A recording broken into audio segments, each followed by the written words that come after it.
যত প্রেম আছে কলিজায়, নবীজির তরে সবটুকু দিয়ে দেব তাই। বিনিময়ে শাফাত যদি তার পাই, মুছে যাবে জীবনে যত ব্যথা ভার। বালাগাল উলা বিকামালিহি কাশাফাদ দুজা বিজামালিহি হাসনাত জামিউ খিসালিহি সাল্লু আলাইহি ওয়া আলিহি। আলহামদুলিল্লাহ। ঝিনাইদহ জেলার কালীগঞ্জ থানার অন্তর্গত দিঘার পাড়া বাকুলিয়া গ্রামবাসীর উদ্যোগে তাফসীরুল কোরআন মাহফিল, এটা রেকর্ড হচ্ছে তো তামাম পৃথিবী যাচ্ছে।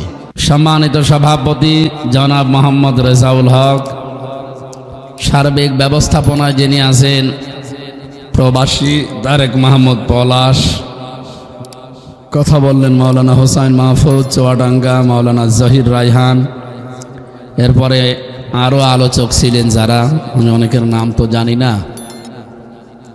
মাওলানা ওয়াইস করুণী সহ নাম না জানা সম্মানিত ওলামা একরাম, সামনে বসা মুসলমান ভাইরা, পর্দার আড়ালের সম্মানিতা মা এবং বোনেরা, প্রশাসনের ভাইরা, প্রাণপ্রিয় ঝিনাইদহবাসী, আল্লাহর দরবারে শুকরিয়া জানাচ্ছি। কোরআন শোনার মন আমাদেরকে আল্লাহ এখনও দিয়ে রেখেছেন, বহু মানুষকে এটা দেয়নি। কি কথা বোঝেন? এটা পোস্টারিং করেছি, অন্তত 15-20 কিলোমিটার পর্যন্ত প্রচার হয়েছে 2-3 দিন। তারপরও আমার মনে হয় অনেকের কানে আওয়াজ গেছে, যায়নি। ফেসবুকে যেহেতু দিয়েছে, আমরা কুষ্টিয়া থেকে পেয়ে গেছি, আপনারা আশপাশে পাবেন না। সুতরাং যাদের কানে আওয়াজ গেল তারা সবাই আসে নাই, এসেছে।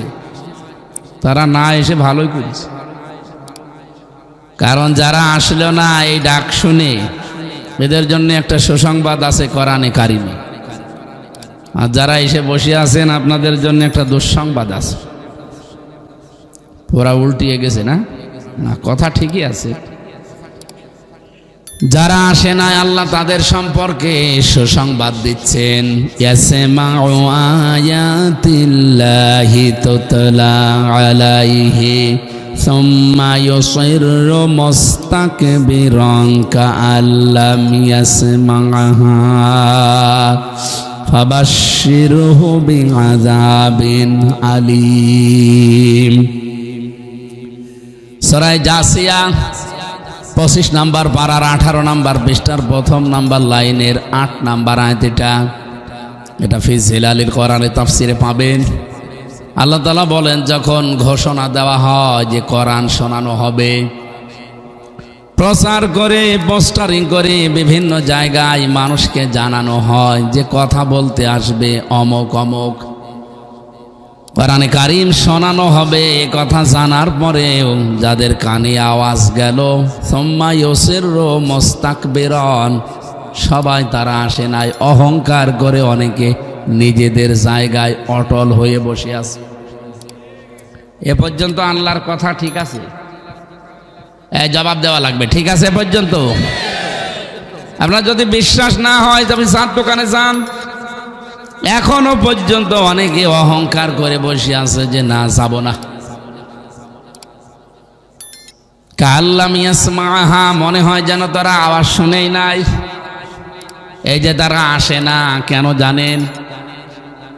1 নম্বরে ভুল বুঝে, 2 নম্বরে অহংকার করে। কোরআনে কারিম তাদের সম্পর্কে জানিয়েছে, কেউ যদি ভুল বোঝে আল্লাহর কোরআনের কথা, তাহলে ভুল সিদ্ধান্ত আল্লাহ তার উপরে চাপিয়ে দেয়। কোরআনের যে বক্তব্য আল্লাহ যেই ফোর্সে দিয়েছেন, ওইটা যদি আপনি শোনার পরে ভুল বোঝেন, আপনাকে আল্লাহ ভুল জিনিসের ওপরে নিমজ্জিত করে দেবে। এ তথ্যটা পাবেন সূরা ইউনূস 11 নাম্বার পারা 19 নাম্বার পৃষ্ঠার 4 নাম্বার লাইনের 99 নাম্বার আয়াতের শেষের দিকে আছে। এটা ইবনে কাসিরে আছে। আল্লাহ পাক বলেন, ওয়ায়াজআলুর রিজসা আলাল্লাযীনা লা ইয়াকিলুন। রব্বুল আলামিন বলেন, কোন মানুষকে আমি যে বিবেক দিলাম, জ্ঞান দিলাম, কমন সেন্স দিলাম, আকল দিলাম, এটা তো সবাইকে আমি দেইনি। কত পাগল মানুষ দুনিয়াতে আছে, তাদের কমন সেন্স নেই, বিবেক নেই, আছে নেই, তাদের আকল আল্লাহ দেয়নি পাগলকে। এই জন্য পাগলকে যদি আপনি বলেন যে নৌকা নাড়াবি না, ও বলবে আমার মনে ছিল না, তার মানে আরো বেশি করে নাড়াবে। কিন্তু এই মানুষটা ভালো মানুষের যদি বলেন আপনি নৌকা নাড়াবেন না, আমি পার হব, ও যেহেতু বিবেক আছে, জ্ঞান আছে, আকল আছে, ও কিন্তু বন্ধ করে দেবে।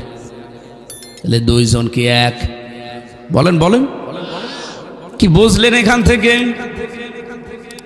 সবাইকে আল্লাহ জ্ঞান, এই আকলটা দেয়নি, আপনাকে দিয়েছে, এই জন্যে আপনি মানুষ। গরু ছাগলকে দেয়নি, এই জন্যে ওরা গরু ছাগল। তাছাড়া পার্থক্য কি আছে বলেন তো? আমাদের চাইতে গরুর পা আরো দুইটা বেশি। কি কথা বলেন না? তারও কলিজা আছে, তারও মুখ আছে, জহব্বা আছে, দাঁত আছে, যা কিছু থাকার আমার সবই তার আছে। তার নেই কি? আমার চাইতে বরং আরো জিনিসপত্র বেশি। এর বড় সে গরু, মরণের পরে আল্লাহ তার কোনো হিসাব নেবে না। কিয়ামতের দিন আল্লাহ তাদের ডাক দিয়ে বলবে, কুনতু তুরাবা, মাটি হয়ে যা, মাটি হয়ে যাবে। আমার আর আপনার এই জ্ঞানের কারণে, বিবেকের কারণে দাঁড়ানো লাগবে আল্লাহর সামনে। সুতরাং দুনিয়াতে যাদের এই বিবেক থাকার পরেও কাজে লাগাবেন না, উল্টা পাল্টা বুঝবেন। আমি জানি বাংলাদেশে বহু মানুষ এরকম আছে। আমি নাম ধরলে নামও ধরতে পারতাম। ঝিনাইদহ জেলার কালীগঞ্জ থানা, যেহেতু আমার মনে পড়ছে রিমান্ডের কথা, এখানকার একজন উপজেলা চেয়ারম্যান সম্পর্কে রিমান্ডে আমার পিটিয়েছিল। লোকটার নাম আমার মনে নেই, আওয়ামী লীগের সময়। আমি নাকি কালীগঞ্জের কোন কোলা নাকি এলাকা আছে না, ওখানে এসে নাকি বুবুকে কি যেন বলেছিলাম। এই কারণে রিমান্ডে আমার নবমতম দিয়ে পিটাচ্ছিল যে কেন আপনি ঝিনাইদহ কালীগঞ্জের কোলা এত তারিখে এত সালে এই কথা এই কয়টার সময় বলেছেন, কিভাবে রেকর্ড করে দেখেছেন, চলছিরা বিশ্লেষণ করে কি কোথায় কয়টার সময় কয় মিনিটে বলি। মাটির নিচে ওই আয়না ঘরে আমি নিজে দেখেছি, ওরা এমন ভাবে স্যাটেলাইট গুলো, কম্পিউটার গুলো সেট করে রেখেছে।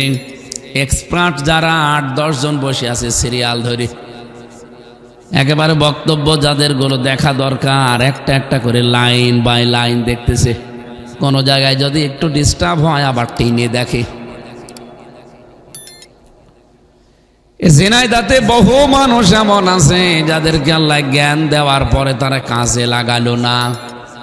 আপনি বিশ্বাস করতে পারেন দুনিয়ার এই জীবনে যে সিদ্ধান্ত নেবেন, যে কাজ করবেন, ওটা 100% ভুল হবে। কেন ভুল হবে? কারণ আপনি বিবেক অনুযায়ী, জ্ঞান অনুযায়ী যদি কাজ না করেন, ভুল সিদ্ধান্ত চাপিয়ে দেয় কে? এটা দিয়েছিল পৃথিবীতে বহু মানুষকে। আমি একজনের নাম ধরছি যেহেতু ওর নাম ধরলে কেউ কিছু মনে করবে না, আবু জেহেল।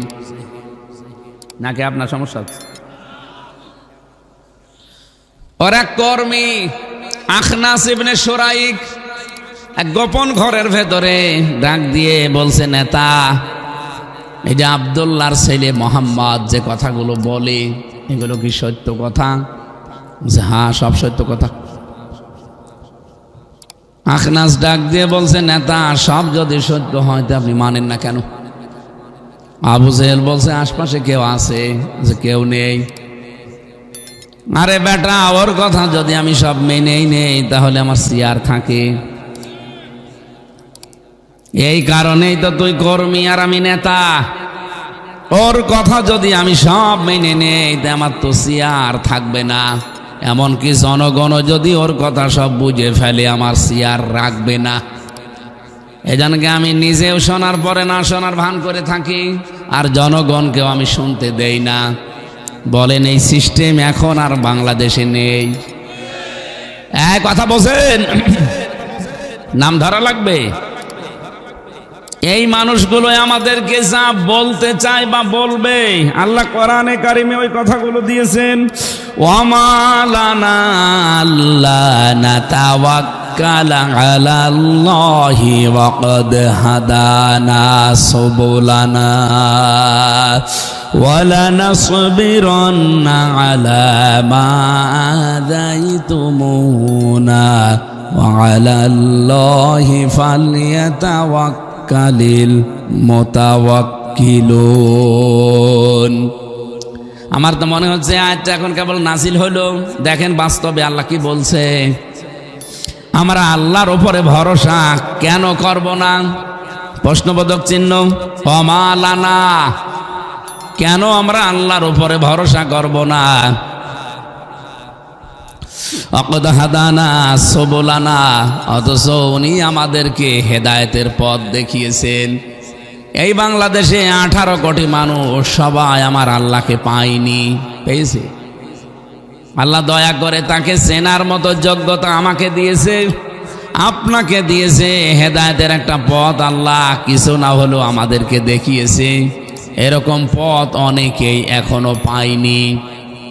সুতরাং পথ যারা পাননি তারা যদি এই হেদায়েতের উপরে চলতে বাধা দেন, ওয়ালা নাসবিরান্না আলা মা যাইতুমুনা, লামে তাকিদ নুনে সাকিলা দিয়েছেন আল্লাহ। মাস্ট বি, অবশ্যই আমরা ধৈর্য ধারণ করব। আপনারা যত যন্ত্রণা, কষ্ট, দুঃখ, অত্যাচার আমাদের ওপরে করেন না কেন, হেদায়েতের উপরে থাকতে গিয়ে কষ্ট স্বীকার করতে আমরা রাজি আছি। ওয়া আলাল্লাহি ফালিয়াতাওয়াক্কালিল মুতাওয়াক্কিলুন। আল্লাহ পাক বলেন, আল্লাহর উপরে ভরসাকারীদের ভরসা করা উচিত। আপনি আয়াতের বাংলা শুনে কিছু বুঝেছেন? কিছু বোঝেননি না? সূরা ইব্রাহিমের 12 নম্বর 13 নম্বর আয়াত এটা। وقال الذين كفروا لرسلهم لنخرجنكم من أرضنا أو لتعودن في ملتنا فأوحى إليهم ربهم لنهلكن الظالمين। একটু ভালো করে শুনবেন। আল্লাহ বলেন 1500 বছর আগের এই কথা তোমাদেরকে শোনাচ্ছি কেন জানো? কারণ 1500 বছর আগে যা ছিল এখনো তাই আছে, শুধু নামের পরিবর্তন হয়েছে। ওই সময় নাম ছিল আবু জেহেল, আবু সুফিয়ান, আবু লাহাব, উতবা, সাইবা, ওলীদ ইবনে মুগীরা, আখনাস বিন শুরাইক। আর এখন হয়তো নাম হয়েছে, আমি নিলাম না। ওই জামানায় যারা কাফের তারা তাদের রসুলদেরকে বলতো, এখন যেহেতু রসুল নেই তাহলে কি বলবেন? এখানে লিরুসুলিহিম, এখানে বহু বচন আল্লাহ দিয়েছেন। কিয়ামত পর্যন্ত রসুল থাকবে না, কিন্তু আল্লাহ বহু বচন দিলেন কেন? বিশ্ব নবী ইন্তেকালের আগে জানিয়েছেন, আল উলামা ওয়ারাসাতুল আম্বিয়া, নিশ্চয় ওলামারা, ইন্নাল উলামা ওয়ারাসাতুল আম্বিয়া, অবশ্যই আলেমরা, আলেমের বহু বচন উলামা, অবশ্যই আলেমেরা ওয়ারাসাতুল আম্বিয়া, নবীর বহু বচন আম্বিয়া, ওয়ারিস। এই পৃথিবীর যত নবী আল্লাহ পাঠিয়েছেন সব নবীর ওয়ারিস হচ্ছে আলেমরা। এরা নায়েবে রাসূল, নবীর উত্তরাধিকারী। এ পর্যন্ত বুঝেছেন? ওই জামানায় কাফেররা রসুলদের সাথে যা করত, এখন ঠিক কাফের যদি না থাকে, কাফেরের মতো যারা, তারা নবীর আলেমদের সাথে, ওয়ারিসদের সাথে ওইটাই করবে। কি করেছিল তারা? লিরুসুলিহিম, তাদের রসুলদেরকে বলেছিল, লা নুখরিজান্নাকুম, এইটাও লামে তাকিদ, লা নুখরিজান্নাকুম, ননে সাকিলা দিয়েছেন আল্লাহ, অবশ্যই আমরা তোমাদেরকে বের করে দেব, মিন আরদিনা, আমাদের এই দেশ থেকে, এই এলাকা থেকে, আও লা তাউদুন্না ফি মিল্লাতিনা, অথবা যতক্ষণ তোমরা আমাদের দলে, আমাদের মিল্লাতে, আমাদের ধর্মে, আমাদের জাতিতে ফিরে না আসো। এখন মনে আসতে পারে এরকম কথা তো কেউ বলে না। আপনাকে যদি আমি বাংলায় বলতে পারতাম আরো, আপনি সব বুঝে ফেলতেন। কিন্তু নির্বাচনের সময় এখন, এর জন্য আমি বাংলাটা আর নিলাম না। ঠিক আমার এই আয়াত পড়ার পরে মনে হচ্ছে ১৫০০ বছর আগের আয়াত না, এখন বাংলাদেশে ২৫ সালে নাজিল হয়েছে। এখনো বহু মানুষ আমাদেরকে এই কথাই বলছে, ফিরে আসেন, আমাদের সাথে চলে আসেন। আল্লাহ পাক বলেন আমার একটা প্রতিশোধ আছে, ফাওহা ইলাইহিম রাব্বুহুম। আমি নবীদের প্রতি ওহী পাঠিয়েছিলাম, এখন যেহেতু ওহীর সিস্টেম নেই, এই সিস্টেম আছে। এই কোরআনে কারিম এখন জ্বলন্ত ওহী, জিন্দা ওহী। এটা এই ওহী কিয়ামত পর্যন্ত থাকবে, দিন যত যাবে এর পাওয়ার তত বাড়বে। ফাওহা ইলাইহিম রাব্বুহুম, তাদের প্রভু তাদের উপরে ওহী নাযিল করেছিলেন যে লানুহলিকান্না যালিমিন, অবশ্যই আল্লাহ জালেমদের উপরে প্রতিশোধ নিয়ে তাদের ধ্বংস করে দেবেন। যেহেতু এটা শুধু বাংলাদেশের মানুষ শুনছে না, সারা বিশ্বে এখন এটা লাইভ যদি দিয়ে থাকে, সারা বিশ্বে চলছে। আমি তো বাইরের দেশগুলোতেই যে দেখেছি, ওই দেশের মানুষও শোনে, হয়তো তাদের ভাষায় রূপান্তর করে নেয়। ও পৃথিবীর মানুষেরা, এখনো যারা নবীর উম্মতদেরকে, আলেমদেরকে এই কথা বলছেন, আপনার নাম আমির হামজা হতে পারে, নাম জোবায়ের হতে পারে, আপনিও আবু জেহেলের মতোই। কি কথা বলেন না কেন? বলেন তো, আবু জেহেল যে বিরোধিতা করলো, ওকে না জেনে, না বুঝে, না শুনে, বলেন বলেন, জেনে শুনে বুঝে বিরোধিতা করেছিল। ওর তো জ্ঞান ছিল, এই জন্য ওর নামই ছিল আবুল হাকাম। ওর তো জ্ঞান থাকার পরে ও জ্ঞানটা কাজে লাগায়নি। সুতরাং ওর উপরে আল্লাহ কিন্তু ভুল সিদ্ধান্ত চাপিয়ে দিয়েছিলেন। ও যা করতো, যা বলতো, তাতেই ভুল হতো। আজও এখন আমাদের যে মানুষগুলো আসলেন না, কোরআনে কারিম কি মনে করে, ১ নম্বরে ভুল বুঝে, ২ নম্বরে অহংকার করে যে না, যাব না, আমির হামজা জামাত ইসলাম করে, আমি যাব না। এরকম মন কারো আছে না নেই? এটাকে আমি বানালাম, বলেন তো? এরকম মন অনেকেরই আছে যে না, আমির হামজা জামাত ইসলাম করে, আমি যাব না। আল্লাহ বলেন সুম্মা ইউসিররু মুস্তাকবিরান, সে একেবারে অটল হয়ে বসে আছে। এমনকি চার দোকানে বসে বসে গীবত করবে, তাও আসবে না। আপনি যে দেখেন এখনো আমার নামে গীবত হচ্ছে। আল্লাহ পাক বলেন ফাবাশশিরহু বিআযাবিন আলীম, এই মানুষগুলোর জন্য যন্ত্রণাদায়ক শাস্তির সুসংবাদ দিলাম। সুসংবাদ এইটা। ১ নম্বরে কি পেলাম আমরা এখান থেকে? যারা ভুল বুঝে আসলেন না, তাদের তো শাস্তি, যে ভুল জিনিস আল্লাহ আপনার উপরে চাপিয়ে দেবে। আমি নাম ধরলাম না, বললাম আপনি বোঝেন। কয়েকদিন আগে একজন এদেশে বলেছিল আমরা শরিয়া আইনে বিশ্বাস করি না, অথচ কয়েকদিনের ব্যবধানে সেই একই লোক বলছে কোরআন এবং সুন্নাহ অনুযায়ী এই বাংলাদেশ চালাতে আমরা অঙ্গীকারাবদ্ধ। কথা দুইটা পুরা বিপরীত না? বলেন তো। আপনি কয়েকদিন আগে বললেন শরিয়া আইন আমি বিশ্বাসই করি না, আমি না, আমরা, অথচ এখন বলছেন দেশ আমরা কোরআন হাদিস দিয়ে চালাতে চাই। মানুষ কি বুঝবে? মানুষ তো বুঝেই ফেলবে যে আপনি মুনাফিক, ভোট পাওয়ার জন্য আপনি এই কাজ করছেন। এইরকম ছাগলামি কাজ কেউ করে? আপনার মনের ভেতরে ছিল, আপনি বলতে গেলেন কেন? এটা সব বুঝে ফেললো মানুষেরা। এখন যাই দিত তারা তো বলবে না, ওর আগের কথার সাথে পরের কথার মিল নেই, অবশ্যই এটা ওর ধান্দাবাজি। আপনারা কি বুঝে ফেলেছেন? বোঝার দরকার। এটা করলো কেন?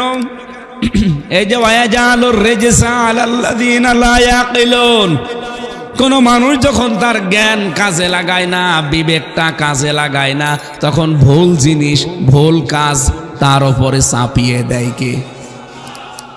আমাদের ওপরও আল্লাহ চাপিয়ে দেবে যদি বিবেক কাজে না লাগে। এবার দ্বিতীয় নম্বর কি বললাম? যারা অহংকার করে আসে নাই তাদের শাস্তি কি? আল্লাহ পাক এটা সূরা আরাফের 40 নম্বর আয়াতের ভেতরে জানিয়েছেন। 8 নম্বর পারা 14 নম্বর পৃষ্ঠার 9 নম্বর লাইনে আছে, ইন্নাল্লাযীনা কাযযাবু বিআয়াতিনা ওয়াস্তাকবারু আনহা, নিশ্চয় যারা আমি আল্লাহর কোরআনের আয়াতকে মিথ্যা প্রতিপন্ন করে এবং তার থেকে অহংকার করে মুখ ফিরিয়ে চলে যায়, লা তুফাত্তাহু লাহুম আবওয়াবুস সামা, ওর জন্য আকাশের কোনো দরজা খোলা হচ্ছে না, হবে না। তুফাত্তাহু এটা মোজারে, বর্তমান, ভবিষ্যৎ, প্রেজেন্ট, ফিউচার। এখন কোনো দরজা তার জন্য খোলা নেই, তার মানে তার আমল যা হচ্ছে একটাও আকাশ পেয়ে আল্লাহর কাছে যাচ্ছে না।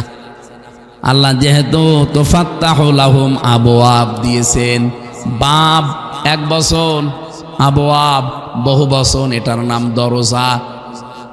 আল্লাহ বলেন আমার কোরআনের আয়াত শোনার পরে যারা মিথ্যা প্রতিপন্ন করবে এবং অহংকার করে এর কাছ থেকে মুখ ঘুরিয়ে চলে যাবে, এদের জন্য আকাশের একটা দরজাও খোলা নেই, সব বন্ধ। আপনি যা করবেন এটা ওঠা লাগবে আল্লাহর আরশে, কি দিয়ে? আকাশ দিয়ে। কথা বলছেন না কেন? আপনার যে আমল যা করছেন, কাজ যা করেন, এগুলো তো ওঠা লাগবে আল্লাহর আরশে, আল্লাহর কাছে, আকাশ দিয়ে। আল্লাহ বলেন আকাশের সব দরজা তোর জন্য বন্ধ। তার মানে আপনার কোনো আমল আর আজকে থেকে আল্লাহর কাছে উঠবে না। সুতরাং যারা অহংকার করে আসলেন না, তাদের কপালে নিজেরাই আগুন লাগিয়েছেন। আমি তো সব এগুলো এখন নতুন করে বানালাম না, বলেন? এতটুকু যদি আল্লাহ শেষ করে দিতেন, এর পরের শব্দ আরো কঠিন। ওয়ালা ইয়াদখুলুনাল জান্নাহ, ওরা জান্নাতে যাচ্ছে না, যাবেও না, এটাও মজারে। কতদিন পর্যন্ত ওরা জান্নাতে যেতে পারবে না? হাত্তা ইয়ালিজাল জামালু ফি সাম্মিল খিয়াত ওয়া কাযালিকা নাজজিল মুজরিমিন। রব্বুল আলামিন বলেন যতদিন পর্যন্ত সূচের ছিদ্র দিয়ে উট প্রবেশ করি না যায়। জেনাইদাবাসী বিবেক আপনাদের আছে বলেন তো?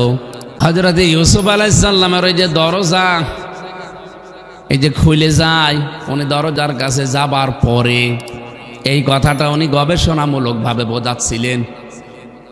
আমি তো ঘুমিয়েছিলাম, হঠাৎ করে যাই বলে ফেলেছি।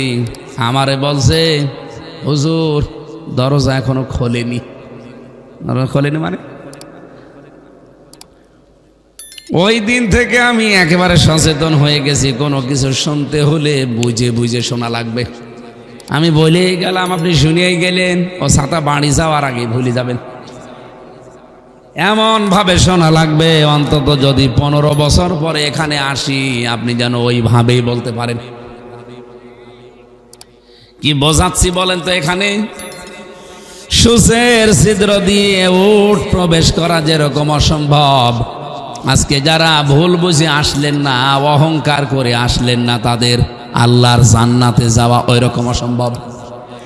ওয়া কাযালিকা নাজজিল মুজরিমিন। আল্লাহ পাক বলেন এইভাবে করে এই পাপিষ্ঠ গুনাহগার মুজরিমদেরকে আমি শাস্তি দেব। শাস্তির ধরনও আল্লাহ দিয়েছেন এখানে, যে কিভাবে দেব। লাহুম মিন জাহান্নামা মিহাদু ওয়া মিন ফাওকিহিম গাওয়াশ ওয়া কাযালিকা নাজজিজ যালিমিন। এদেরকে শুধু কবরে দেওয়া হবে। উপরে যতই আপনি মোজাইক পাথর দিয়ে টাইলস করে ফুলের মালা দেন, আল্লাহ বলেন কবরের উপরে আমি আল্লাহ জাহান্নামের চাদর বিছিয়ে দেব আর নিচে আগুন লাগিয়ে দেব। আমার তো মনে হচ্ছে এরকম শাস্তি পাওয়ার জন্য আমাদের এই ঝিনাইদহ কুষ্টিয়ায় বহু মানুষ আছে। বলেন বলেন, এই জন্য যারা আসলেন না শোনার পরে তাদের যে সুসংবাদগুলো শুনতেছেন, এখনো চার দোকান থেকে আসেন, গেবত করা বাদ দিয়ে বসেন। যেহেতু এটা রজব মাস চলছে, আমরা রজব মাসের কিছু করণীয় বর্জনীয় সম্পর্কে আলোচনা করতে চাই। আজকে 8 তারিখ, কয় তারিখ? এই মাসের 27 তারিখ, 27শে রজব। 26 দিবাগত রাতে বিশ্ব নবীকে ধুলার ধরণী থেকে আল্লাহ নিয়ে গিয়েছিলেন। এত উপরে নিয়েছেন, এত কিছু দেখিয়েছেন যে কিয়ামত পর্যন্ত এত উপরে আল্লাহ আর কাউকে তুলবে না। এমনকি এত উপরে কাউকে কোনো কিছু আর দেখাবেও না। এজন্য ঘটনা বর্ণনা করতে গিয়ে আমার আল্লাহ এমন একটা শব্দ চয়ন করলেন, সুবহানাল্লাযী আসরা বিআবদিহি। সুবহান শব্দ ব্যবহার করা হয় কখন? কোনো আশ্চর্য জিনিস দেখলে। মানে আল্লাহ নিজে পর্যন্ত এই ঘটনা বর্ণনা করতে গিয়ে আশ্চর্য হয়ে গেছে, এই জন্য সুবহান দিয়ে আল্লাহ আরম্ভ করেছেন। আপনি ভাবতে পারেন 27টা বছর বিশ্ব নবীকে ধুলার ধরণী থেকে তার নিজের কাছে, তার গবেষণাগারে ল্যাবরেটরিতে বসিয়ে আমার আল্লাহ 27 বছরে মাত্র 14টা জিনিস শিখিয়েছেন। 53 বছর বয়স নবীজির ওই সময়। নবুয়ত পাওয়ার পরে 13টা বছর শুধু মার খেয়েছেন একাধারে। এর ভেতর থেকে মাথার যে ছায়াগুলো সব আল্লাহ কেড়ে নিয়েছেন। বেশি ছায়া হিসাবে ছিল তার চাচা আবু তালেব, আল্লাহ তাকে নিয়ে নিলেন। এরপরে ছায়া হিসাবে ছিল তার স্ত্রী খাদিজাতুল কুবরা রাদিয়াল্লাহু তাআলা আনহা, তাকেও নিয়ে নিলেন। আল্লাহ রাব্বুল আলামিন একটা একটা করে যখন এই 13 বছরের ভেতরে সব নিয়ে নিয়েছেন, নবীজি তো অসহায় হয়ে পড়লেন। দিনের এই কাজ করা বড় কঠিন পরিস্থিতি তার সামনে। রব্বুল আলামিন তাকে এমন জায়গায় নিয়ে সান্ত্বনা দিলেন। এই যে বিশাল সফরের যে দূরত্ব, পৃথিবীর মানুষের বিশ্বাসের বাইরে 27 বছর কাটিয়েছেন। আল্লাযী বারাকনা হাওলাহু লিনুরিয়াহু মিন আয়াতিনা। তার চারিপাশে বরকতময় করে আল্লাহ নিয়েছেন বিভিন্ন নিদর্শন দেখাতে। কেটে গেল দুনিয়ার হিসাবে 27টা বছর, অথচ নবীজি এসে দেখেন এখনো ঘর ঘর দরজার শিকল নড়তেছে। এখনো পর্যন্ত অজুর পানি গড়িয়ে চলে যাচ্ছে। যে বিছানা থেকে উঠে গিয়েছিলেন ওই বিছানায় এখনো পর্যন্ত গরম আছে। এই আশ্চর্য বিষয়গুলো পৃথিবীর মানুষের মাথায় ধরবে না যে হয় কি করে। এ না 1 মিনিট 2 মিনিট 5 মিনিট 10 মিনিটের বিষয়, কিন্তু 27 বছর আল্লাহ বলছেন কেটে গেছে। এতটা সময় তাকে কাছে নিয়ে কি করলেন? বিশ্ব নবীকে সর্বপ্রথম এই যে আসমান পার হয়ে হয়ে প্রথম যখন তার আরশে তুলবেন, রব্বুল আলামিনের নবী বলেন আমি জুতা খুলে এরপরে আরশে উঠতে চাচ্ছিলাম, হঠাৎ আমার কাছে আওয়াজ এসেছে, ইয়া হাবিব, ইয়া রাসূল, জুতা খোলা লাগবে না, আপনার জুতা পায়ে দিয়ে আপনি আরশে চলে আসেন, জুতার ধোলায় আমার আরশ ধন্য হয়ে যাবে। নবীজিকে ফেরেশতা জিবরাইল নিয়ে গেল এবার জান্নাত দেখতে। বিশাল জান্নাত দেখতে গিয়ে দেখে একটা সবুজ গম্বুজের মতো ঘর, চারিদিকে নালা করা। আরবিতে একটা আয়াত লেখা আছে, বিসমিল্লাহির রহমানির রহিম। আয়াতটা লেখার পরে দেখলেন প্রতিটি আয়াতের এই প্রতিটি শব্দের শেষ শব্দ দিয়ে, শেষ অক্ষর দিয়ে শুধু পানির ফোঁটা পড়ে। বিসমিল্লাহর বা থেকে, আল্লাহ শব্দের হা থেকে, রহমান শব্দের নুন থেকে, রহিম শব্দের মিম থেকে ফোঁটা ফোঁটা পানিগুলো পড়ে আর নালা হয়েছে ওই গম্বুজের ভেতরে পড়ে, গম গম করে আওয়াজ হয়। সুন্দর দৃশ্য দেখার পরে নবীজি বললেন এটা কি? ফেরেশতা জিবরাইল বলে, হে রাসূল, এইটার নাম সেই হাউজে কাউসার। ওই সময় নবীজি বলেছিলেন, ইয়া আখি জিবরাইল, হে ভাই জিবরাইল, এটা পাবে কারা? সঙ্গে সঙ্গে নবীজিকে ফেরেশতা জিবরাইল জানিয়েছে, দুনিয়াতে যেই মানুষগুলো দুইটা কাজ করবে তাদেরকে আল্লাহ এই পানি কিয়ামতে খাওয়াবে। এক গ্লাস পান করতে পারলে জান্নাতে যাওয়ার আগে আর পিপাসা লাগবে না। কি কাজ করা লাগবে? বলেন, ওই যে আপনি দেখেন চারিদিকে যেটা লেখা আছে, এই কাজ করা লাগবে। যে বিসমিল্লাহির রহমানির রহিম লেখা, দুনিয়াতে আল্লাহর যে বান্দা বান্দি যে কোনো কাজ করার আগে বিসমিল্লাহ বলে আরম্ভ করবে, তার জন্য আল্লাহ এটা বাজেট করবে। নবীজি দুনিয়ায় আসার পর যে কোনো কাজে হাত দেওয়ার আগেই তিনি বিসমিল্লাহ বলতেন, আর মাঝে মাঝে দোয়া করেন, রব্বুল আলামিন, আমি কিন্তু বিসমিল্লাহর আমল ছাড়ি না, তুমি আমাকে হাউজে কাউসার থেকে বঞ্চিত করো না। নবীর এই মনের আকুতি মিনতি কাকতি দেখে আমার আল্লাহ সূরা কাউসারটা তাকে উপহার দিয়েছেন। ইন্না আ'তাইনাকাল কাউসার, হে নবী, আপনার মনের অবস্থা আমি বুঝেছি, যান এই কাউসারটা আপনার নামে আমি রিজার্ভ করে দিলাম। এটার মালিক শুধুমাত্র আপনি। কিয়ামতের দিন আপনি এখান থেকে যাকে দেবেন সে শুধু এই কাউসারের পানি পাবে, কিন্তু আপনার হাত থেকে যদি এই পানি কিয়ামতে কেউ পেতে চায়, দুনিয়ার এই জিন্দেগিতে তারে দুইটা কাজ মাস্ট বি করা লাগবে। ফাসাল্লি লিরাব্বিকা ওয়ানহার, এক নম্বরে তার রবের নামে নামাজ পড়া লাগবে। কার নামে? আপনি কথা বুঝলেন কিনা বলেন তো? ফাসাল্লি লি এ পর্যন্ত না, লিরাব্বিকা। আল্লাহ পাক বলেন নামাজ পড়তে হবে, কিন্তু আল্লাহর নামে, রবের নামে। আপনি বলেন পৃথিবীতে সবাই রবের নামে নামাজ পড়ে? এই যে ভোট আসতেছে, কত মানুষ ভোটের উদ্দেশ্যে নামাজ পড়বে। এ নামাজ কি রবের জন্যে? কিসের জন্যে? আপনার জন্য কাউসার নেই, আপনার নামাজ হওয়া লাগবে রবের জন্যে। যে লিরাব্বিকা, আমি আশা করব এখন থেকে যারা নামাজ অন্তত ভোটের উদ্দেশ্যেও ধরবেন, মরণ পর্যন্ত ছাড়বেন না। অবশ্য ঠিক। আমি কি এটা বেশি বললাম যে ভোটের উদ্দেশ্যে মানুষ অনেকে নামাজ ধরে? কথা বলেন না কেন? কত মানুষ টুপি দেখলেই ঘৃণা করে, অথচ নির্বাচনের তফসিল ঘোষণা দেওয়ার পরে দেখছি মাথায় টুপি। কি গো, এ টুপি কিন্তু আল্লাহর রসুলের সুন্নত মনে করে দেয়নি, দিয়েছে মানুষের এই মন জয় করার জন্যে। ইখাদিউনাল্লাহা ওয়াল্লাযীনা আমানু ওয়া মা ইয়াখদাউনা ইল্লা আনফুসাহুম ওয়া মা ইয়াশউরুন। তারা আল্লাহকে ধোঁকা দিতে চায়। এই পৃথিবীতে যারা ইমানদার তাদেরকেও তারা ধোঁকা দিতে চায় সম্মত বেশভূষা ধরে। আল্লাহ বলেন, ওমা ইয়াখদাউনা ইল্লা আনফুসাহুম, ওরা আমি আল্লাহকে আর আমার ইমানদার যারা খাঁটি তাদেরকে ধোঁকা দিয়ে বোকা বানাতে পারে না, বরং নিজেরাই নিজেদের ধোঁকায় পড়ে মরে, টের পায় না। একটা বলেন তো কত বাস্তব বাংলাদেশের জন্য।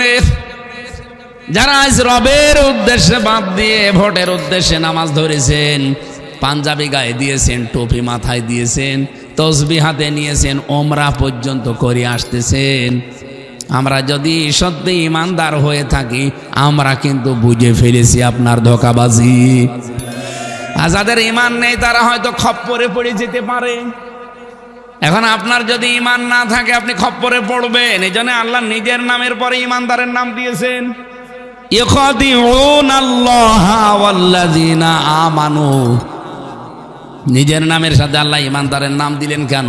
এ পৃথিবীতে সবচেয়ে বেশি ভালোবাসে আল্লাহ ইমানদারকে। এই জন্য ইমান যাদের আছে কোনো মুনাফিকের ধোঁকায় পড়া যাবে না। আপনাদের আওয়াজ শুনে মনে হচ্ছে ধোঁকায় পড়ে বসে আছে। ধোঁকায় পড়া যাবে? কাউসার পেতে হলে নামাজ ধরেন আল্লাহর জন্যে। নবীজিকে আল্লাহ বলাচ্ছেন যে আপনি বলেন, কুল ইন্না সলাতি ওয়া নুসুকি ওয়া মাহইয়ায়া ওয়া মামাতি লিল্লাহি রাব্বিল আলামিন। নবী আপনি বলেন, আমার নামাজ, আমার কোরবানি, আমার বেঁচে থাকা, আমার মরে যাওয়া, আমার কষ্ট স্বীকার করা, এই নুসুক শব্দের তিনটা অর্থ হয়। আমার ত্যাগ, তিতিক্ষা, কষ্ট, কোরবানি, জীবনে আমি যা করছি সব আমি আল্লাহর জন্য করছি। এটা কি আমাদেরও কথা না? এ কথা বলে না কেন? এটা আমাদের কথা না? হয়তো সবাই এখনো বলতে পারেননি। সত্যিকারের ইমান আমরা যারা সত্যি ইমান এনেছি, আমাদের ওই একই কথা, আমি বেঁচে আছি আল্লাহর জন্য, মরিও যাবো আল্লাহর জন্য। অমালানা আল্লাহ না তাওয়াক্কালা আলাল্লাহি ওয়া কাদ হাদানা সুবুলানা। কেন আমরা আল্লাহর প্রতি ভরসা করব না? আল্লাহর প্রতি আমরা কেন ঈমান আনব না? তিনি আমাদেরকে হেদায়েত দিয়েছেন, আপনাদেরকে হেদায়েত দেয়নি। এজন্য আপনি আল্লাহর পথে চলতে গেলে বিরোধিতা করেন। আমি আপনার বিরুদ্ধে না, আপনি আজকেই যদি ঘোষণা দেন যে কালকে আমি চেয়ার পেলে এই বাংলাদেশ কোরআন দিয়ে চালাবো, সব কিছু ত্যাগ করে আপনার পেছনে স্লোগান দেব। হ্যাঁ, কথা বলেন না কেন? ইমানদারের লক্ষ্য উদ্দেশ্য হবে যা করবে কার জন্যে? আরো জোরে বলেন। 2 নম্বরে ওয়ানহার, সে ত্যাগ তিতিক্ষা স্বীকার করবে। এখানে নাহারের অর্থ বলেছিলাম 3টা, নুসুক নাহার একই জিনিস। 1 নম্বরে তাফসিরে ইবনে কাসিরে আছে নাহার মানে, নুসুক মানে হজের ক্রিয়াকলাপ। 2 নম্বরে পশু কোরবানি দেওয়া। 3 নম্বরে ইবাদত বন্দিগি। এই 3টা জিনিসের বাইরে পৃথিবীর আর কিছু নেই। তার মানে দুনিয়ার যত ত্যাগ তিতিক্ষা, কোরবানি, কষ্ট যা করবেন আল্লাহর জন্য হওয়া লাগবে, লোক দেখানোর জন্য না, নাম পাওয়ার জন্য না, সুনাম কোড়ানোর জন্য না। কার জন্য বলেন? এই 2টা গুণ যদি দুনিয়ায় কেউ অর্জন করে, আল্লাহ বলেন কিয়ামতের দিন নবী আপনার হাতে আমি তাকে কাউসার পান করাবো। ইন্না শানিআকা হুয়াল আবতার। পৃথিবীতে যারা আপনার দুশমনি করবে, যেহেতু রসুল এখন নেই, রসুলের নায়েব আছে, কি কথা বলছেন? নসিবের রসুলের উত্তরাধিকারী আছে আলেম ওলামা। এদের যারা সত্যিকার অর্থে বিরোধিতা করবে, দুশমনি করবে, আল্লাহ বলেন দিন যত যাবে এই পৃথিবীতে তাদের সম্মান আমি আল্লাহ নষ্ট করে দেব, আবতার বানাবো, নির্বংশ বানিয়ে দেব। এই আয়াতটা যে কত বাস্তব আপনি বলেন। 2024 সালের 5 আগস্টের আগে কি দাপট নিয়ে চলতো কিছু মানুষ, অথচ আজ তারা নিজেরা পরিচয় দিতেও ভয় পায়। আমি কি বেশি বললাম? আপনি পরিচয় দিয়ে দেখেন তো রাস্তায় যে আমি অমক দলের সভাপতি ছিলাম, পিটিয়ে ভত্তা বানিয়ে ফেলবে। এই ঝিনাইদহে তো একজনকে উলঙ্গ করে টাঙিয়ে রেখেছিল। কোন এলাকায় জানো? সদরে, শহরে। হিরণ চেয়ারম্যান কি বাস্তবতা দেখলেন? অথচ আগস্টের 5 তারিখের আগেও তার দাপট আমি দেখেছিলাম অস্ত্র নিয়ে। মাত্র কয়েকদিনের ব্যবধানে ওর জীবন তো গেল ইতিহাস হয়ে আছে। এখন আমার মনে হয় 50 বছর পরে ওরে নিয়ে এই দেশে মানুষকে শিক্ষা দেওয়া হবে। এই কথা বলছেন না কেন? আবু জেহেল তো নাম করা লোক ছিল, সে একটা বাদশা ছিল, অথচ আজ 1500 বছর চলছে। আপনি কি দেখেছেন আজ পর্যন্ত কোনো মানুষ আবু জেহেলের নামে একটা কুকুরও পোষে? কেউ কি বলে যে কুকুরটা আবু জেহেলের নামে রাখলাম? কি আবতার বানিয়ে দিয়েছে, তার নামও কেউ রাখে না। আপনার নাম যতই সুন্দর হোক, সত্যি যদি আপনি রাসূলুল্লাহর বিরোধিতায় লিপ্ত হন, হয়তো রাসূলুল্লাহ নেই, রাসূলের নায়েবরা আছে। সত্যিকার অর্থে যারা হক্কানি রব্বানি দুনিয়াতে আলেম, এদের যদি বিরোধিতা জেনে শুনে করেন, আপনিও নির্বংশ হয়ে যাবে। আমি কোরআন 100% বিশ্বাস করি। আপনি বলেন বলেন বলেন, আরো জোরে বলেন। এই জন্য আপনি থামবেন, জেনে শুনে বিরোধিতার পথ বাদ দেন। আপনি জানেন হামজা এসেছে, ওর বাবার কথা বলবেন, আর বললেও ধরা পড়ে যাবে।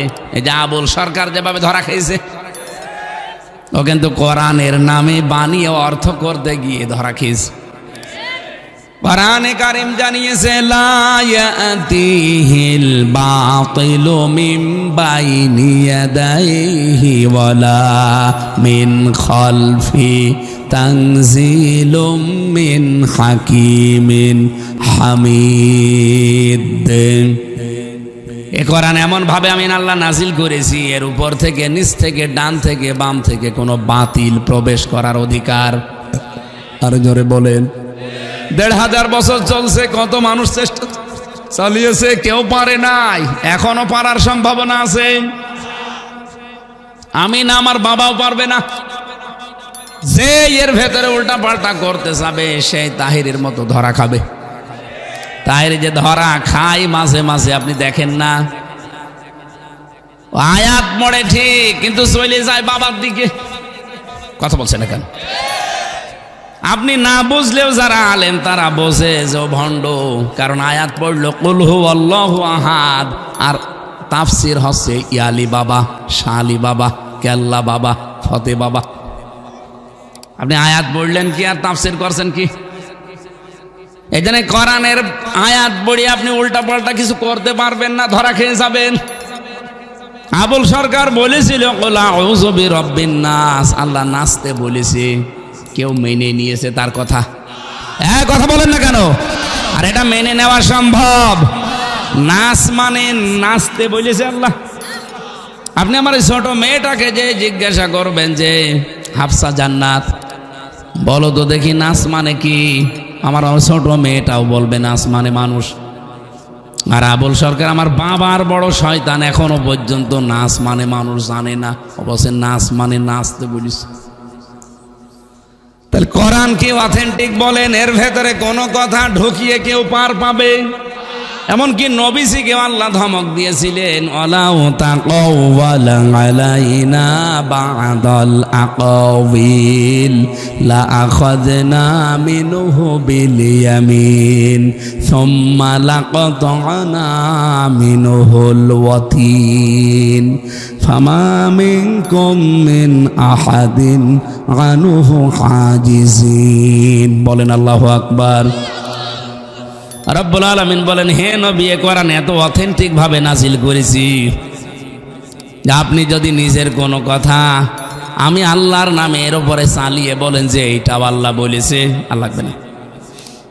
আমি আপনার ডান হাত চেপে ধরবো আমার নিজের হাত দিয়ে, আপনার হাতকে আমার ডান হাত দিয়ে আমি চেপে ধরবো, আর কণ্ঠ নালী আমি আল্লাহ কেটে ফেলে দেব। কিন্তু এখানে আমরা বহু মানুষ জানি যে আল্লাহ পাক এখানে নাকি বলেছেন, সূরা হাক্কাতের 44, 45, 46, 47 নাম্বার আয়াতে আছে, 29 নাম্বার পারায় একটা ভুল সংশোধন করা দরকার। বহু মানুষ আমরা এটা জানি যে আল্লাহ নাকি এখানে বলেছেন যে হে নবী, আপনার ডান হাত চেপে ধরতাম, কণ্ঠ নালী কেটে ফেলে দিতাম। এই কথা এখানে নেই। লা আখাযনা, অবশ্যই আমরা ধরতাম। ধরতো কে? বলেন বলেন।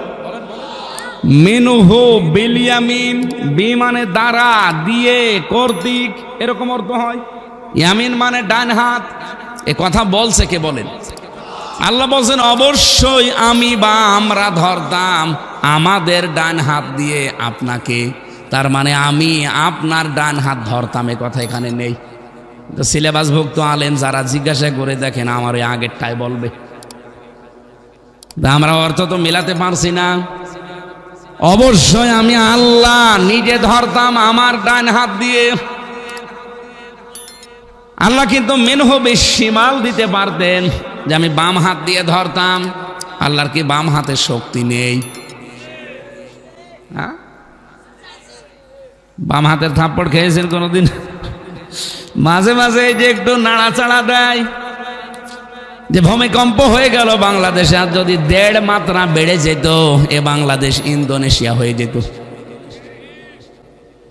আল্লাহ পাক বলেন তামাম পৃথিবী সব আমার হাতের ভেতরে পুরাতন কাপড়ের মতো কিয়ামতের দিন গুটিয়ে নেব। বলেন তো, আর যদি 1.5 মাত্রা আল্লাহ ওই দিন বাড়িয়ে দিত, এ বাংলাদেশ কি আর মানচিত্রে থাকতো? পুরাটা সাগরে বিলীন হয়ে, এটা একেবারে চূর্ণ বিচূর্ণ হয়ে ইন্দোনেশিয়ায় যেমন হয়ে গেছে এরকম হয়ে যেত। মাঝে মাঝে বাইরের দেশে যাবার সময় বিমানে যারা পরিচিত তারা আমাকে একটা সাগর দেখায়, জর্ডানের ওপর দিয়ে গেলে, ওটার নাম ডেড সি, মৃত সাগর। হযরত লূত আলাইহিস সালামের জামানায় যারা পুরুষে পুরুষে জেনা করেছে, মেয়েতে মেয়েতে জেনা করেছে, তাদেরকে আল্লাহ ওইটা বানিয়েছে। পুরা এলাকাটা জিবরাইল ফেরেশতা একেবারে পাহাড় উল্টিয়ে পুরাটা সাগর বানিয়ে দিয়েছে। এখনো পর্যন্ত আছে জর্ডানে ডেড সি, মৃত সাগর। তাহলে আল্লাহ পাক যে পারে, তার ক্ষমতা আছে, এটা এখনো পৃথিবীর ইতিহাস বিদ্যমান, এটা দেখা যাচ্ছে। আমরা এখান থেকে যদি কোরআনে কারিমে কোনো কথা বানিয়ে বলতে চাই, নবীজিকে আল্লাহ যদি বলতে পারেন যে আমি ডান হাত দিয়ে আপনাকে ধরবো, কণ্ঠনালী যেটা কথা বলেন কেটে ফেলে দেব, আমাকে ছাড় দেবে? বলেন বলেন। এই জন্য 100% বিশ্বাস করি আমি কোরআনের এই আয়াত। নবীজির হাতে যদি সত্যি কিয়ামতের দিন আপনি হাউজে কাউসারের পানি পেতে চান, দুনিয়াতে নামাজ পড়তে হলে লোক দেখানোর জন্যে, ভোটের জন্যে না, পড়া লাগবে কার জন্যে? আর দুনিয়ার যে কষ্ট স্বীকার করছেন, ত্যাগ তিতিক্ষা, এই যে এখন যে কষ্ট পান ইসলামের ওপরে চলতে গিয়ে, ইসলামের ওপরে চলতে গিয়ে কত রকমের হুমকি ধমকি আসে না, জিনাইদাতে নেই? কত রকমের কষ্ট দেওয়ার জন্য অনেকে রেডি হয়ে আছে। রাসূলদেরকে কি বলেছিল দেখলেন? লানুখরিজান্নাকুম মিন আরদিনা, দেশ থেকে কিন্তু তাড়িয়ে দেব। এখন এরকম কথা বলে না? বলে না? এলাকা থেকে কিন্তু বের করে দেব, এক ঘরে করে দেব। আওলা তাউদুন্না ফি মিল্লাতিনা, আমাদের দলে ফিরে আসেন। আমার তো মনে হচ্ছে ঝিনাইদার জন্য এই আয়াতটা এখন আবার ফের নাজিল হইল।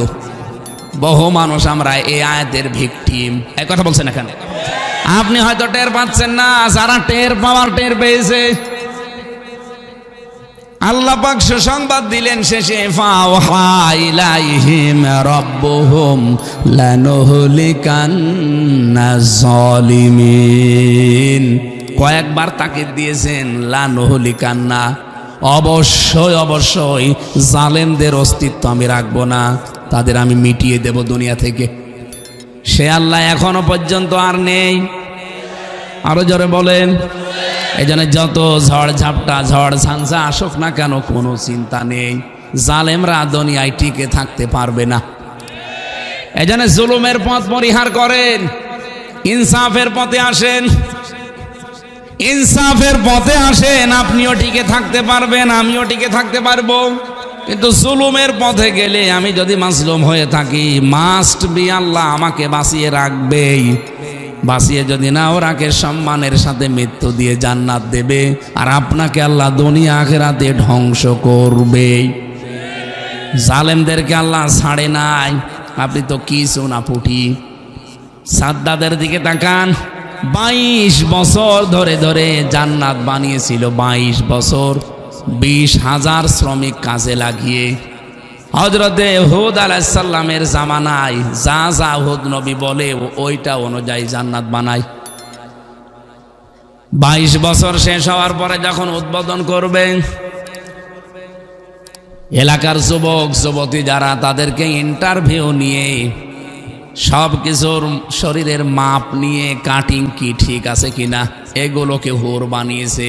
আর পুরুষ যারা যুবক, তাদেরকে গেলমান বানিয়েছে। কারণ শুনেছে জান্নাতে হুর গেলমান থাকে, ও একেবারে ওইভাবে সাজিয়েছে। জান্নাত উদ্বোধন করতে যাবে, এটা তাফসিরে তাবারির ভেতরে আছে, ঘটনা ভিত্তিক তাফসিরে পড়েছিলাম। এখান থেকে কয়েকটা শিক্ষা দেব, এই জন্য কয়েক মিনিট বলবো। জান্নাতের মেন গেটে যাবার পরে দেখে একটা ফকির ডাক দিয়ে বলে, তুমি এখানে কি করতে আসলে, আর পৌঁছালে কি করে? এখানে তো পিপিলিকা পর্যন্ত আসতে পারে না। ফকিরের সুরত নিয়ে ডাক দিয়ে বলছে, বাদশাহ আপনার সাথে আমার গোপন কথা আছে, পরে কথা বলা যাবে, এখন আমি জান্নাত উদ্বোধন করি নেই। না, আমার কথা শোনা লাগবে। জোর জবরদস্তি করে যখন ধমক দিয়েছে, গলার কণ্ঠটা দেখে আলাদা, আস্তে করে মাথা নিচু করে দিয়েছে ঘোড়ার পিঠ থেকে। কানের কাছে কণ্ঠ নিয়ে বলছে, বাদশাহ আমি কিন্তু সাধারণ ফকির না, আমি আজরাইল। আমি এসেছি তোমার জান কবজ করার জন্যে। এখনই তোমার সময় শেষ হয়ে গেছে। ওই দিন সাদ্দাত বলেছিল, শুধু একটু সময় দেন, আমি জান্নাত শুধু উদ্বোধন করে চলে আসব। আপনি আমাকে মেরে ফেলেন, আমার কোনো আফসোস নেই। 22 বছরের সাধনা, এমন কোনো কিছু নেই যে সেখানে দেয়নি। সোনা দানা যা ছিল এলাকায় সব নিয়ে এসে লাগিয়েছি। 20,000 মানুষকে আমি কাজে লাগিয়েছি। এলাকায় কত যুবক যুবতীকে আমি এখানে ভেতরে ঢুকিয়ে জেনা করিয়েছি, কারণ তারা কপতি। আমার একটু সময় দেন, শুধু যাবো আর আসবো। ওই দিন ফেরেশতা জিবরাইল আজরাইল যেই কথাগুলো বলেছিল ওর কানের কাছে তাফসিরে তাবারিতে পেয়েছি। 1 নম্বরে, তোমার এই স্বপ্ন সাধ পূরণ হবে না, কারণ তোমার জীবনের সাথে জুলুম লেগে আছে। ও বলছে, কিসের জুলুম? এই জান্নাত বানাতে যেখানে যেখানে সোনা রূপা পাওয়া যায় সব তুমি পেয়াদা নিয়ে দেশ থেকে নিয়ে এসেছিলে। ওই সময় দেশের ভেতরে একটা বিধবা মেয়ে লোক, তার স্বামীটা মারা গেছে, মা বাপ নেই, একদিকে এতিম অসহায় আর একদিকে বিধবা। তার কাছে 1 টুকরা স্বর্ণ ছিল, ওইটা তার সম্বল। তোমার এই লোকজন যে স্বর্ণটা ছিনিয়ে নিয়ে এসেছে, এত করে নিষেধ করার পরও লোকজন শোনে নাই। বলেছে বাদশার স্বপ্ন পূরণ করা লাগবে, স্বর্ণ বাইরে থাকা যাবে না। এই মেয়েটা তখন মাটির ভেতরে গড়াগড়ি দিয়ে কেঁদে বলেছিল, রব্বুল আলামিন, আরশের মালিক, যেই জালেম বাদশা আমার শেষ স্বপ্নটুকু কেড়ে নিল, শেষ সম্বলটুকু কেড়ে নিল, তুমি তার স্বপ্ন পূরণ করতে দিও না। আজকে তোমার এই স্বপ্নের জান্নাত উদ্বোধন করে স্বপ্ন পূরণ করতে পারবা না। ওই মজলুম মেয়েটার চোখের পানি লেগে আছে তোমার এই ক্ষমতার সাথে।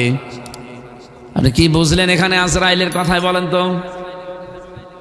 জীবন চলার পথে আপনার এই জীবনে, আপনার ক্ষমতায়, আপনার সম্পদে, আপনার প্রভাব প্রতিপত্তির ভেতরে, আপনার ধন সম্পদের সাথে যদি কোনো মাজলুমের চোখের পানি আর্তনাদ লেগে থাকে, মাস্ট বি আপনার স্বপ্ন আল্লাহ দুনিয়ায় জীবনেও পূরণ হতে দেবে না। কত মানুষ মানুষের উপরে জুলুম করে এখনো পর্যন্ত হাসিনার কায়দা করতে চাচ্ছে। জীবনও আপনার স্বপ্ন সাধ পূরণ হবে না। আপনি 100 বছর পরেও যদি আসেন তাও আপনার স্বপ্ন পূরণ হবে না। তাহলে পূরণ হয়ে গেলে এই আয়াতগুলো আপনি কি করবেন? আমি যা বললাম কোরআনের এই সমস্ত আয়াত আমি 100% বিশ্বাস করি। আপনি কথা বলেন না কেন? তাহলে বলেন, যারা জুলুম করছেন, মানুষের শেষ সম্বলটুকু কেড়ে নিচ্ছেন, তাকে মিথ্যা মামলা দিয়ে, মিথ্যা কেস দিয়ে, আবার মিথ্যা সাক্ষী জোগাড় করে, ঝিনাইদহে মনে হয় বন্ধ হয়ে গেছে। আগস্টের 5 তারিখের পরে বহু মানুষ দেখলাম এই জুলুমের পথ বেছে নিয়েছে। কেন? আপনিও তো মজলুম মানুষ, জালেম হয়ে গেলেন কেন? আমার মতো ভিকটিম তো আপনি না। আমার বাবা সেদিন আমারে বলছে, হামজা তুমি জেলে থাকাকালীন 3 বছরে ওই জালেমরা আমার কাছে 32 লাখ টাকা নিয়েছে। খালি মাঝে মাঝে এসে ভয় দেখাতো যে ছেলেকে কিন্তু রিমান্ডে নিলাম, মামলা কিন্তু আরেকটা দিলাম, তাড়াতাড়ি টাকা দেন 10 লাখ। এই দিতাম হয়তো সব কিছু সেজে বেঁচে ধার করে দিতাম হয়তো 5 লাখ, কিন্তু শয়তানরা একটা কথাও রাখে নাই। টাকাও নিয়েছে, মামলাও দিয়েছে, রিমান্ডেও নিয়েছে। মাঝখান থেকে টাকাগুলো ফাও। আল্লাহ সেই জুলুমের পরিণতি তাদেরকে দেখিয়েছেন। আমার মামলার আয়ু এখন মাঝে মাঝে কল দিয়ে বলে, হুজুর মাফ করে দিয়েন। মানে মাফ তো করবো, টাকা ফেরত দেন। মাফ তো করে দেবো, টাকা তো ফেরত দেবেন। টাকা ফেরত না দিয়ে আপনি মাফ চাবেন আর মাফ করে দেব? অত পাগল হামজা না। সেদিন গাইবান্ধা থেকে মাহফিল করে এসে সিরাজগঞ্জের গোল চত্বরে দাঁড়িয়েছি, দেখি একজন মামলার আয়ু ওসি ও এসে হঠাৎ করে বলছে, হুজুর ভালো আছেন? ভালো তো আছে, আপনি কে? আমি আপনার ওই যে বগুড়ার গাবতলির ওসি আমি আজাদ। আরে ভাই আপনারাই তো খুঁজতেছি, এদিকে আসেন। কাছে বসালাম, কি কোথায় আছেন এখন? বলছো হুজুর আমার চাকরি চলে গেছে। আগস্টের 5 তারিখের পরে আমার নামে মামলা হয়েছিল বিভাগীয়, আমার এখান থেকে পাঠিয়েছিল সেই খাগড়াছড়ি বান্দরবন, সেখান থেকে পরে আমার চাকরি নেই। এখন পালিয়ে পালিয়ে আসি, কারণ বহু মানুষের জীবনে এখন যদি তারা আমারে দেখতে পায় ভত্তা বানিয়ে ফেলবে। এখানে খুব গোপনে গোপনে থাকি। আজকে এক ওসি সাহেব আমার বন্ধু, তার সাথে মিল করে শুনলাম আপনি নাকি এখানে আছেন, এই জন্য চলে এসেছি সেই কক্সবাজার থেকে। কি কি চান? বলছে আমি মাফ চাই, আর আপনি আমার কথা কাউকে কোনো জায়গায় বলবেন না। ঠিক আছে, মাফ করে দেব। আপনি যে আমার গাড়িটা নিয়ে গিয়েছিলেন, 1,13,000 টাকা নিয়েছেন, ওই 2 রাতের ভেতরে আমার গাড়ির ড্রাইভারকে আটক করেছিলেন, ওই টাকাগুলো ফেরত দেন। আমারে বলছো হুজুর টাকা পাবো কোথায়? কোথায় পাবেন জানেন? টাকা দেওয়া লাগবে। মাপ যদি পেতে চান টাকা দেওয়াই লাগবে। সর্বশেষ এসে দাঁড়াইলো, বলছে মাপ চাই, টাকাও দেব, কিন্তু 7 দিন সময় দিন। 7 দিনের ভেতরে 1 লাখ টাকা ফেরত দিয়েছে, আর 13,000 দেয়নি। বলছে হুজুর আমি আর পারবো না, মাফ করাই লাগবে। যা, মাফ করে দিলাম।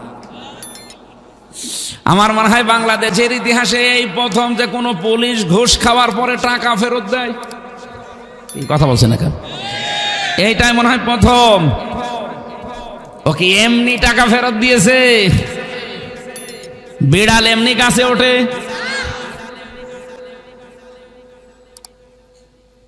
কোন জালেমের শান্তি দুনিয়ায় নেই। যারা এত পয়সা জুলুম করে কামিয়েছে, কোথায় তারা আজ?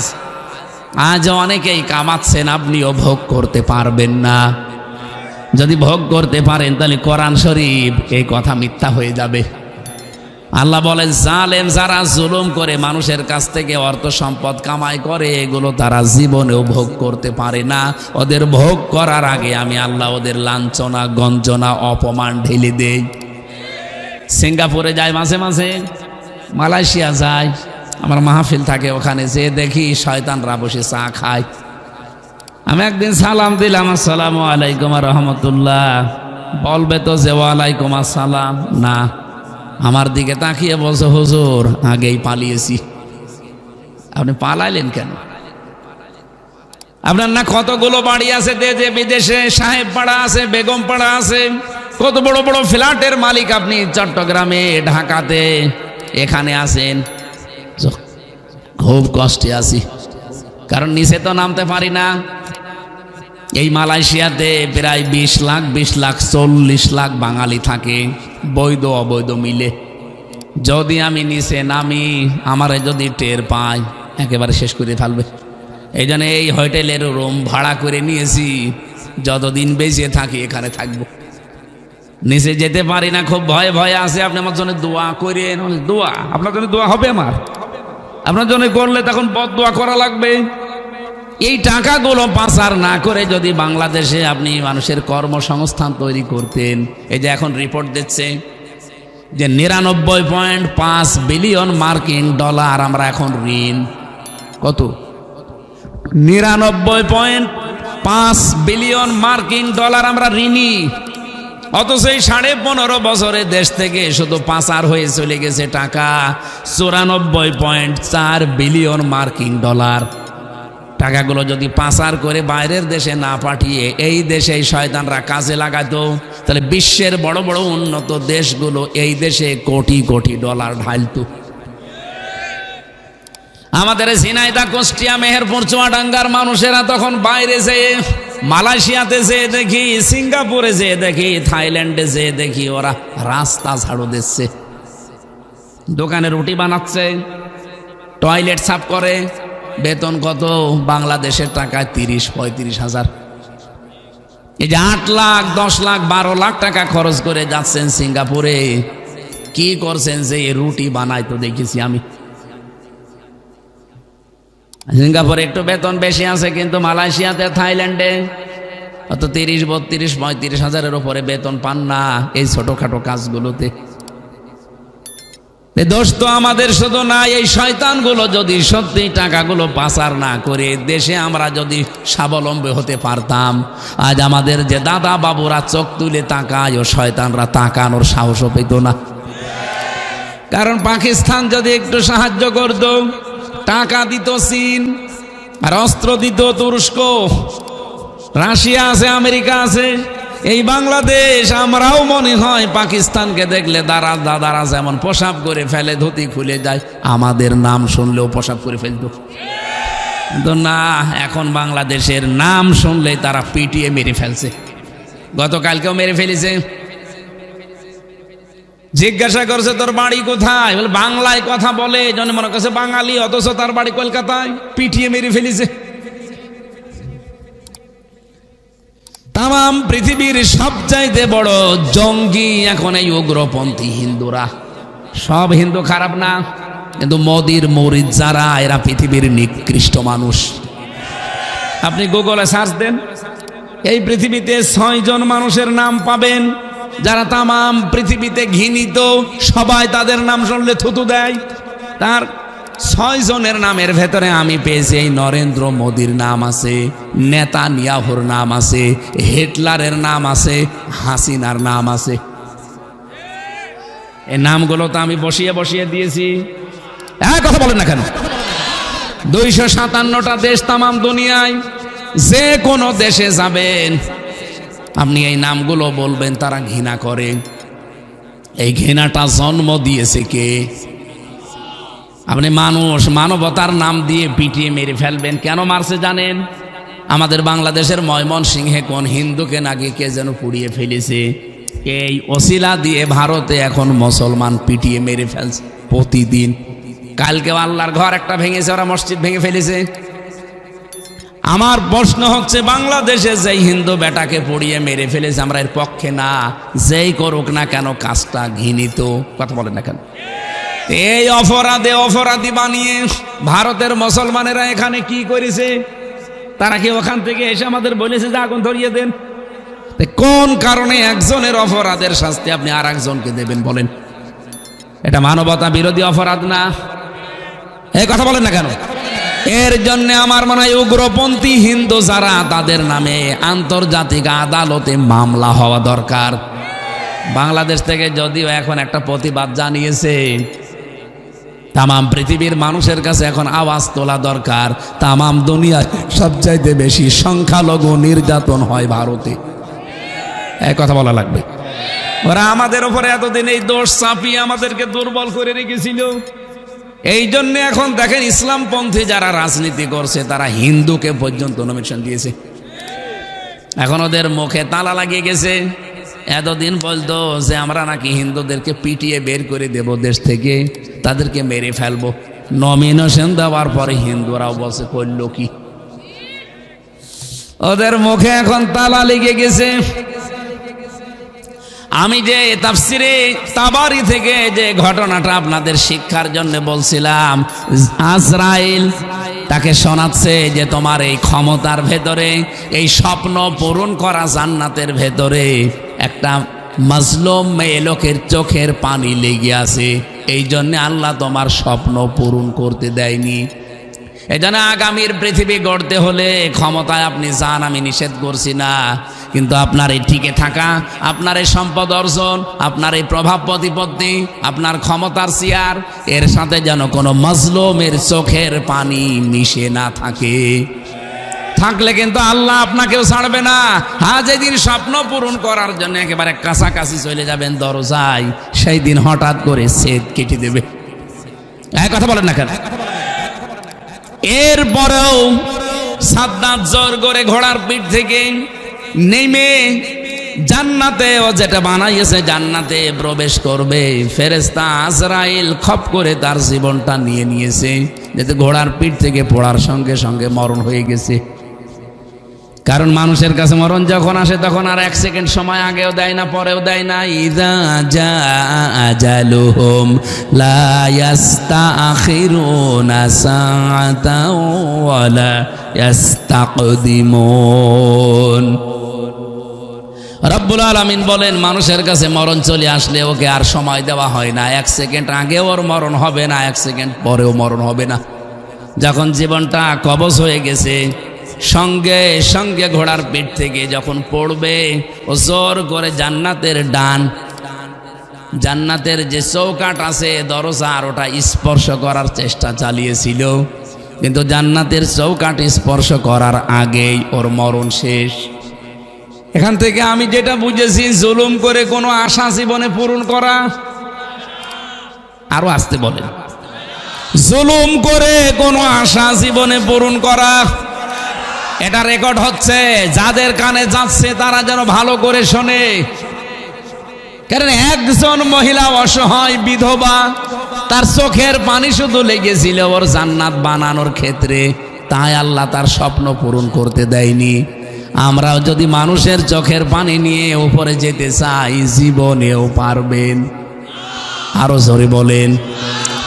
আমি আবার বলছি, কোরআনের কথা কি মিথ্যা হওয়ার সম্ভাবনা আছে? কত ভাগ সত্য? 100 ভাগ। আসেন তো, রবি যেহেতু রজব মাসে নবীজিকে আল্লাহ নিয়ে দেখাচ্ছিলেন, বিশ্ব নবীকে আল্লাহ হাউজে কাউসার দেখানোর পরে নিয়ে গেলেন পুলসিরাতের ঘাট দেখাতে। এত বড় বিশাল পুলসিরাত, ওয়াইম মিনকুম ইল্লা ওয়ারিদুহা কানা আলা রাব্বিকা হাতমাম মাকদিয়্যা। সূরা মারিয়াম 71-72 নম্বর আয়াত। আল্লাহ পাক বলেন, পুলসিরাতের এই ঘাটের কাছে মানুষকে আমি নিয়ে যাব। হে রাসূল, আপনি দেখেন 30,000 বছরের রাস্তা, উঠতেই লাগে 10,000, পুরা সোজা যেতে 10,000, নামতে 10,000। কিন্তু সেতুটা বঙ্গবন্ধু সেতুর মতো এত লম্বা না, চুলের মতো চিকন, হীরার মতো ধার। আল্লাহ পাক বলেন যে মানুষগুলো দুনিয়াতে তাকওয়া অর্জন না করে জীবন চালিয়েছে, কেটে কেটে নিচে পড়ে যাবে জাহান্নামের ভেতরে। কারণ এই ব্রিজটা পুরা জাহান্নামের উপর দিয়ে বানানো, আমাদের পার হওয়া লাগবে না। আরো জোরে বলেন। এটা পার হওয়ার জন্য যে সমস্ত শর্তগুলো আছে, দুনিয়াতে কমপক্ষে 14টা কাজ আমাদের করা লাগবে, যেগুলো রাসূলকে আল্লাহ 27 বছর ধরে ধরে শিখিয়েছিলেন।